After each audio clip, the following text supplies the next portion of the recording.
Back آگے بڑھیں گے اور یہاں آپ کو بتائیں گے کہ خانہ کعبہ کے غلاف کی تبدیلی کے روح پرور تقریب ہوئی۔ اس بار رات میں ہی نماز فجر سے بیت اللہ شریف کا غلاف تبدیل کیا گیا۔ خانہ کعبہ کے غلاف کی تیاری میں سونے، چاندی اور 670 کلو گرام خالص ریشم کا استعمال کیا گیا۔ قصبہ کی تیاری میں تقریباً 70 لاکھ ریال لاگت آئی ہے۔ تقریب میں سعودی عرب کی شاہی شخصیات کے علاوہ سفراء، مکہ المکرمہ کے ماہرین اور علماء و مشائخ نے بھی شرکت کی ہے۔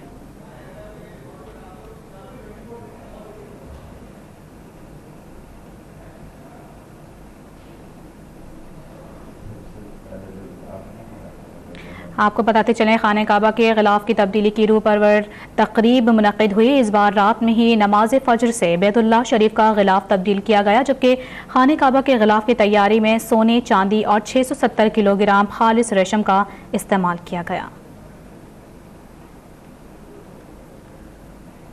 دنیا بھر سے آئے لاکھوں فرزندان اسلام مناسک حج کے دوسرے مرحلے میں منا سے میدان عرفات پہنچ رہے ہیں، جہاں وہ حج کا رکن اعظم وقوف عرفہ ادا کریں گے۔ آپ کو بتائیں کہ دنیا بھر سے آئے 30 لاکھ عازمین مناسک حج کی ادائیگی کے لیے سلسلے میں آج منا سے میدان عرفات روانہ ہو رہے ہیں، جن کے قافلے پیدل اور بسوں کے ذریعے میدان عرفات پہنچنا شروع ہو چکے ہیں۔ میدان عرفات میں حج کا خطبہ الشیخ محمد بن حسن ادا کریں گے اور نماز ظہر اور عصر ایک ساتھ پڑھائیں گے۔ اس سال حج کرنے والوں میں 2 لاکھ پاکستانی بھی شامل ہیں۔ حجاج کرام غروب آفتاب کے ساتھ ہی مزدلفہ روانہ ہوں گے، جہاں نماز مغرب اور عشاء ایک ساتھ ادا کی جائے گی۔ حجاج کرام رات بھر کھلے آسمان تلے قیام کریں گے اور رمی کے لیے کنکریاں جمع کریں گے۔ کل طلوع آفتاب کے بعد حجاج کرام مزدلفہ سے رمی کے لیے جمرات جائیں گے اور قربانی کے بعد سر منڈوائیں گے اور پھر طواف زیارت کریں گے۔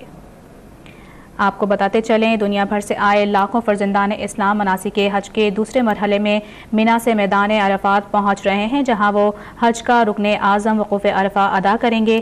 آپ کو بتائیں کہ دنیا بھر سے آئے 30 لاکھ عازمین مناسک حج کی ادائیگی کے سلسلے میں آج منا سے میدان عرفات روانہ ہو رہے ہیں، جن کے قافلے آپ کو بتائیں کہ پیدل اور بسوں کے ذریعے میدان عرفات پہنچنا شروع ہو چکے ہیں۔ میدان عرفات میں حج کا خطبہ الشیخ محمد بن حسن ادا کریں گے اور نماز ظہر اور عصر ایک ساتھ پڑھائی جائے گی۔ اس سال حج کرنے والوں میں 2 لاکھ پاکستانی بھی شامل ہیں۔ حجاج کرام غروب آفتاب کے ساتھ ہی مزدلفہ روانہ ہوں گے، جہاں نماز مغرب اور عشاء ایک ساتھ ادا کی جائے گی۔ حجاج کرام رات بھر کھلے آسمان تلے قیام کریں گے اور رمی کے لیے کنکریاں جمع کریں گے۔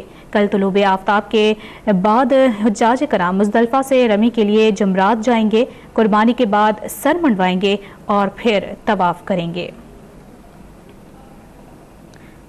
اپڈیٹ آپ کو کر رہے ہیں دنیا بھر سے آئے لاکھوں فرزندان اسلام مناسک حج کے دوسرے مرحلے میں اس وقت منا سے میدان عرفات پہنچ رہے ہیں، جہاں وہ حج کا رکن اعظم وقوف عرفہ ادا کریں گے۔